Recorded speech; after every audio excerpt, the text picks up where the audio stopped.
নমস্কাৰ বন্ধু-বান্ধৱসকল, আজি আমি ক্লাছ 8 এছামিজ সাবজেক্টৰ লেসন নং 14 সংস্কৃতি আৰু আমাৰ জীৱনৰ কোৱেশ্চন এনসাৰ্স আলোচনা কৰিম।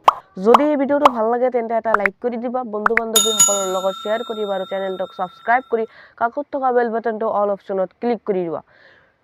মই এই ভিডিঅটোত তোমালোকক ভালদৰে বুজাবলৈ চেষ্টা কৰিম আৰু যদি তোমালোকে কোনো বস্তু নুবুজা তেন্তে কমেন্ট বক্সত জনাব পাৰিবা। তেন্তে বলা ভিডিঅটো আৰম্ভ কৰো। 1 নম্বৰত দিছে উত্তৰ দিয়া। ইয়াত ক নম্বৰত দিছে সংস্কৃতি গঢ়ি উঠিবলৈ কিহৰ প্ৰয়োজন হয়? এটাৰ আনসাৰ হ'ব সংস্কৃতি গঢ়ি উঠিবলৈ এখন সমাজৰ প্ৰয়োজন হয়। তাৰ পিছত খ নম্বৰত দিছে সমাজ কাৰ দ্বাৰা গঠিত হয়? এটাৰ আনসাৰ হ'ব সমাজ মানুহৰ দ্বাৰা গঠিত হয়। তাৰ পিছত গ নম্বৰত দিছে সংস্কৃতিৰ অন্যতম উপাদান কি? এটাৰ আনসাৰ হ'ব সংস্কৃতিৰ অন্যতম উপাদান হল আচাৰ আচৰণ। তাৰ পিছত ঘ নম্বৰত দিছে কৃষ্টিৰ উৰ্বৰা পথাৰৰ পৰা কি বটলা হয়? এটাৰ আনসাৰ হব কৃষ্টিৰ উৰ্বৰা পথাৰৰ পৰা সংস্কৃতিৰ শইচ বটলা হয়। তাৰ পিছত অংগ নম্বৰত দিছে সৎ প্ৰবৃত্তিৰ লোক হবলৈ কি কৰিব লাগে? এটাৰ আনসাৰ হব সৎ প্ৰবৃত্তিৰ লোক হবলৈ ভাল কাম আৰু সুচিন্তাৰ কাৰ্য কৰিব লাগে। তাৰ পিছত 6 নম্বৰত দিছে সংস্কৃতিৰ ৰূপ দুটা কি কি? এটাৰ আনসাৰ হব সংস্কৃতিৰ ৰূপ দুটা হল এটা বাহ্যিক আৰু আনটো অভ্যন্তৰীণ। তাৰ পিছত 6 নম্বৰত দিছে মানুহৰ আবেগ অনুভূতিৰ মূল উৎস কি?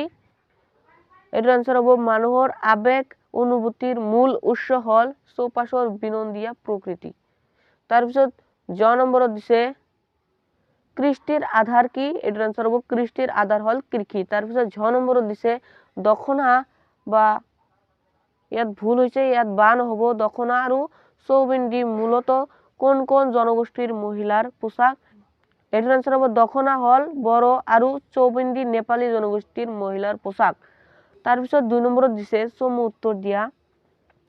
ইয়াত ক নম্বৰত দিছে ৰূপকোঁৱৰ জ্যোতিপ্ৰসাদ আগৰৱালাৰ মতে সংস্কৃতি কি? এটাৰ আনসাৰ হব ৰূপকোঁৱৰ জ্যোতিপ্ৰসাদ আগৰৱালাৰ মতে সংস্কৃতি হল যি কথা যি কাম বা যি চিন্তাই মানুহক বৰ্বৰ প্ৰকৃতিৰ পৰা তুলি নি দিব্য প্ৰকৃতিত দিয়ে এই পৃথিৱীখনক ধুনীয়া কৰি মানুহক মানুহৰ জীৱনৰ পূৰ্ণ আনন্দ পাবলৈ বাট দেখুৱাই মানুহৰ সেই কথা সেই চিন্তা বা কামেই হৈছে সংস্কৃতি।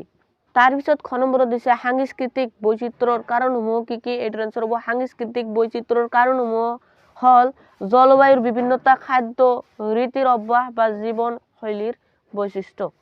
তাৰ পিছত গ নম্বৰত দিছে খাদ্য ৰীতিৰ বিভিন্নতাই সংস্কৃতিত কিদৰে প্ৰভাৱ পেলায়? এটাৰ আনসাৰ হব খাদ্য ৰীতিৰ বিভিন্নতাই সংস্কৃতিত বহুলভাৱে প্ৰভাৱ পেলায়। কোনো কোনো সম্প্ৰদায়ে খাৰ খাই ভাল পায়, কোনো সম্প্ৰদায়ে টেঙা খাই ভাল পায় আৰু কোনোবাই জ্বলা খাই ভাল পায়। অসমীয়া খাদ্য অসমীয়াৰ সংস্কৃতি, বঙালী খাদ্য বঙালীসকলৰ বঙালী সংস্কৃতি, সেইদৰে বিহাৰী পাঞ্জাবী আদি লোকৰ খাদ্য তেওঁলোকৰ সংস্কৃতি। কিন্তু মন কৰিবলগীয়া কথা এই যে বৰ্তমান সময়ত এই সকলো সংস্কৃতিৰ লোক বিভিন্ন কাৰণত মিশ্ৰিতভাৱে একেলগে বসবাস কৰিবলৈ লোৱাত খাদ্য ৰীতিও সংমিশ্ৰিত হৈছে আৰু ইয়াৰ বৈচিত্ৰ্যও প্ৰকাশ পাইছে। তাৰ পিছত ঘ নম্বৰত আছে সামাজিক পৰম্পৰাৰ লগত মানুহৰ জীৱন কেনেকৈ বন্ধ খাই থাকে? এটাৰ আনসাৰ হব সামাজিক পৰম্পৰাৰ লগত মানুহৰ জীৱন ওতপ্ৰোতভাৱে বন্ধ খাই থাকে। আচাৰ আচৰণৰ মাজত মানুহৰ ব্যক্তিগত চিন্তা ভাৱনা উন্মোচিত হোৱাৰ লগতে সামাজিক মনো প্ৰতিফলিত হয়। ভিন্ন সামাজিক পৰিৱেশৰ আচাৰ আচৰণ বিভিন্ন মানুহে জীৱনৰ প্ৰথম প্ৰভাৱৰে পৰা বিভিন্ন কাৰ্যৰ লগত জড়িত হৈ পৰে আৰু সেই কাৰ্য সম্পাদন কৰিবলৈ যাওঁতে নিজৰ ৰুচি আচৰণ আদি প্ৰকাশ কৰে। এনেকৈ লাহে লাহে সামাজিক পৰম্পৰাৰ লগত মানুহৰ জীৱন বান্ধ খাই পৰে। তাৰপিছত 3 নম্বৰত আছে বুজাই লিখা। ইয়াত ক নম্বৰত আছে বাহ্যিক আৰু অভ্যন্তৰীণ সংস্কৃতিৰ প্ৰভেদ। এটাৰ আনসাৰ হব বাহ্যিক আৰু অভ্যন্তৰীণ সংস্কৃতিৰ মাজত থকা প্ৰভেদ তলৰ কথাখিনিৰ পৰা বুজিব পৰা যায়। নৃত্য এটা পৰিবেশন কৰোঁতে যি কলা কৌশল তাৰ লগত যুক্ত সেইবোৰ বাহ্যিক ৰূপৰ অন্তৰ্গত, কিন্তু সেই নৃত্যৰ ৰসাস্বাদন কৰি লভা বিমল আনন্দই হল অভ্যন্তৰীণ সংস্কৃতিৰ অংগ। এইটো তোমালোকে এইখিনিয়ে থব পাৰা বা তলৰ খিনিও লিখিব পাৰা। ধুনীয়াকৈ সাজ পোছাক পিন্ধা কাৰ্য বাহ্যিক সংস্কৃতিৰ পৰিচায়ক, কিন্তু আনৰ প্ৰতি দেখুওৱা আন্তৰিক আচৰণ অভ্যন্তৰীণ সংস্কৃতিৰ অহম উৎস।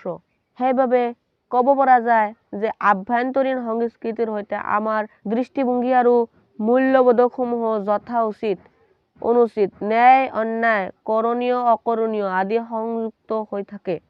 বাহ্যিকভাৱে চিকুণটি হৈ থকা ব্যক্তি এগৰাকী যদি পেট কপটীয়া হয় তেন্তে তেওঁক সংস্কৃতিবান বুলি অভিহিত কৰা উচিত নহ'ব। তাৰপিছত খ নম্বৰত দিছে জলবায়ু আৰু খাদ্য ৰীতিৰ বিভিন্নতাই সংস্কৃতিৰ বিকাশত কেনেদৰে সহায় কৰে?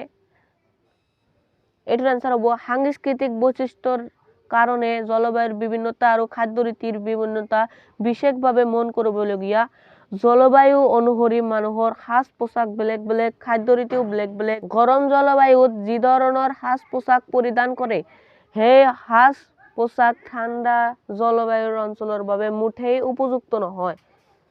সেইকাৰণেই জলবায়ু অনুসৰি প্ৰদান কৰা পোছাক পাতি সেই অঞ্চলৰ মানুহৰ বা সম্প্ৰদায়ৰ বা গোষ্ঠীৰ নিজস্ব সংস্কৃতিৰ পোছাক হৈ পৰে। আনহাতে খাদ্য ৰীতিৰ ক্ষেত্ৰত নিজা দেশ তথা ৰাজ্যৰ কাৰণে বেলেগ বেলেগ দেখা যায়। অসমীয়া খাদ্যই অসমীয়া, বঙালীৰ খাদ্যই বঙালীৰ, বিহাৰী, পাঞ্জাবী আদিৰ খাদ্যই সেইলোকৰ সংস্কৃতি দাঙি ধৰে। অৱশ্যে বৰ্তমান সময়ত বিভিন্ন কাৰণত অসমীয়া, বঙালী, বিহাৰী, পাঞ্জাবী আদি সকলো লোক বহু ঠাইত মিশ্ৰিতভাৱে বসবাস কৰিবলৈ লোৱাত সাজ পোছাক, খাদ্য ৰীতি সংমিশ্ৰণ ঘটাত এক বিশেষ ধৰণৰ সংস্কৃতি গঢ় লৈ উঠিছে।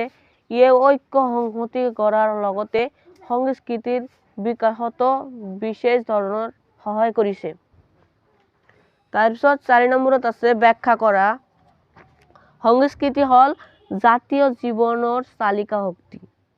এইটোৰ আনসাৰ হ'ব উদ্ধৃত কথাফাকি সংস্কৃতি আৰু আমাৰ জীৱন নামৰ পাঠটিৰ অন্তৰ্গত। সংস্কৃতিয়ে জাতীয় জীৱনৰ কেনেদৰে প্ৰভাৱ পেলায় সেই সম্পৰ্কে আলোচনা কৰিবলৈ যাওঁতে এই কথাফাকি উল্লেখ কৰা হৈছে।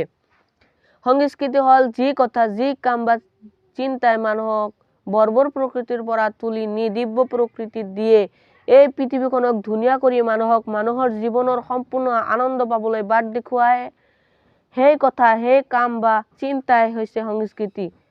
জাতীয় জীৱনো এই কথা, এই কাম বা চিন্তাৰ দ্বাৰাই অৰ্থাৎ সংস্কৃতিৰ দ্বাৰা পৰিচালিত হয়। সংস্কৃতিবিহীন জাতি কেতিয়াও জাতি হিচাপে পৰিচয় দিব নোৱাৰে। যি জাতিৰ সংস্কৃতি যিমানেই উন্নত সেই জাতিৰ সিমানেই উন্নত আৰু সভ্য। তাৰপিছত খ নম্বৰত দিছে সকলো সুকুমাৰ চিন্তা বা গুণ ৰাশিয়ে হ'ল সংস্কৃতিৰ সপোন। এইটোৰ আনসাৰ হ'ব উদ্ধৃত কথাফাকি সংস্কৃতি আৰু আমাৰ জীৱন নামৰ পাঠটিৰ অন্তৰ্গত। সংস্কৃতি কি তাক বুজাবলৈ পাঠটিত এই কথাফাকিৰ অৱতাৰণা কৰিছে। সুকুমাৰ অৰ্থ অতি সুন্দৰ। সকলো কথা, কাম, চিন্তা যদি মানুহৰ অতি সুন্দৰ হয় তেতিয়া মানুহৰ মাজত সংস্কৃতি গঢ় লৈ উঠে। এই গুণে মানুহক বৰ্বৰ প্ৰকৃতিৰ পৰা তুলি নি দিব্য প্ৰকৃতিত দিয়ে পৃথিৱীখনক ধুনীয়া কৰি জীৱন আনন্দপূৰ্ণ কৰি তোলে। এনে গুণেই সংস্কৃতিক লাহে লাহে উন্নতৰ পৰা উন্নতম লৈ আগবঢ়াই লৈ যায়। তেতিয়াই মানুহৰ মাজত গঢ় লৈ উঠে উন্নত সভ্যতা। সেইকাৰণেই কোৱা হৈছে সকলো সুকুমাৰ চিন্তা, কাম আৰু গুণ ৰাশিয়ে হ'ল সংস্কৃতিৰ সপোন। তাৰপিছত গ নম্বৰত দিছে মানুহৰ আবেগ অনুভূতিৰ মূল উৎস হ'ল চৌপাশৰ বিনন্দীয়া প্ৰকৃতি।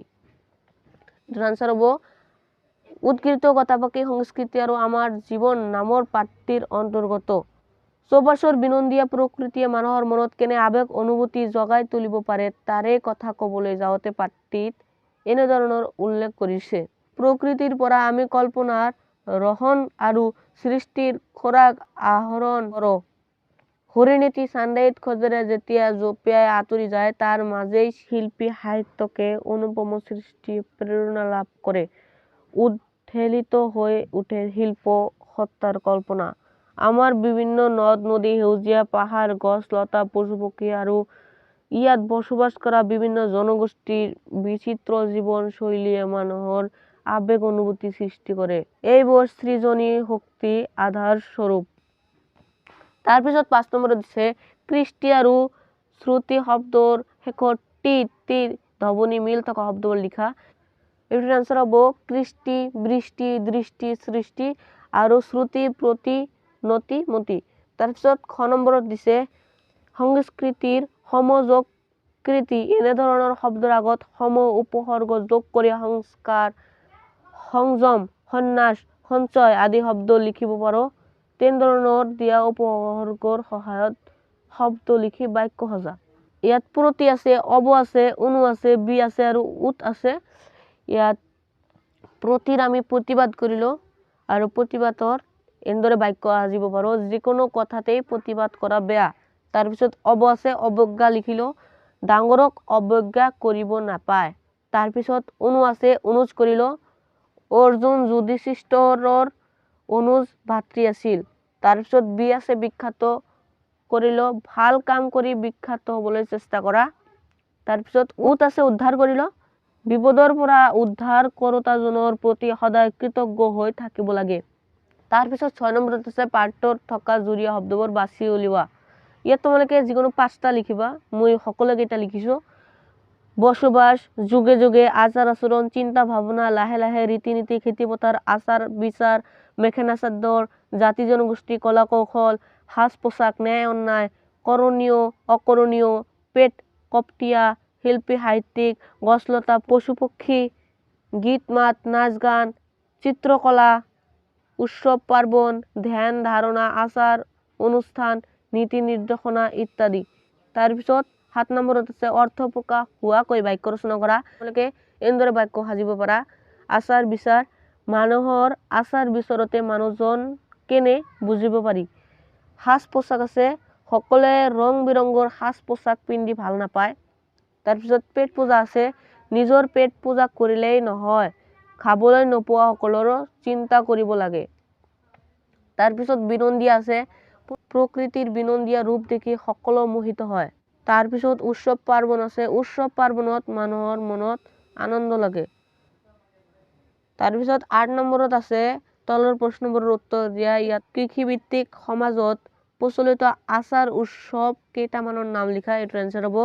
কৃষিভিত্তিক সমাজত প্ৰচলিত আচাৰ উৎসৱ কেইটামান হ'ল কৃষি ৰোপণ উৎসৱ অৰ্থাৎ গুছি লোৱা উৎসৱ, ধানৰ আগ অনা বা লক্ষ্মী আদৰা উৎসৱ, নখ খোৱা উৎসৱ, শীতলা পূজা, গো পূজা, বহাগ বিহু, কাতি বিহু, ভোগালী বিহু, মহৌ খুন্দা বা মহ খেদা উৎসৱ, হৰিধৱনী দিয়া উৎসৱ, হাউতি খোৱা উৎসৱ আদি।